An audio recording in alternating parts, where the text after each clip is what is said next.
membro po ng kabalikat biasi po ng Barangay Kaingin. So, repeat after me po.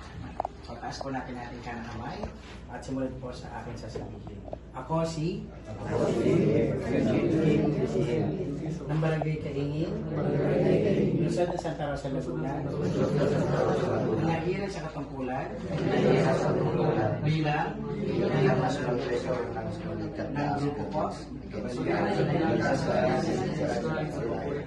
ay mataimtim na nanunumpa, natutuparin ko ng buong husay at katapatan sa abot na aking kakayahan.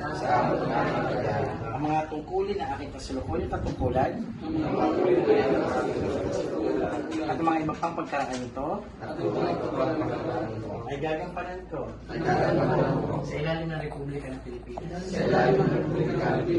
Ang aking itataguyod at ipagtatanggol ang Republika ng Pilipinas sa tunay na mananalig at tatalima na susundin ko ang mga batas, ang mga kautusan legal at mga dekretong pinaiiral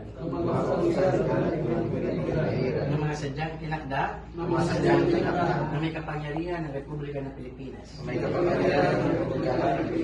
At tusa kong babalikatin ang pananagutang ito nang walang anumang pasubali o kasi yan naman ako ng Panginoon. Congratulations po.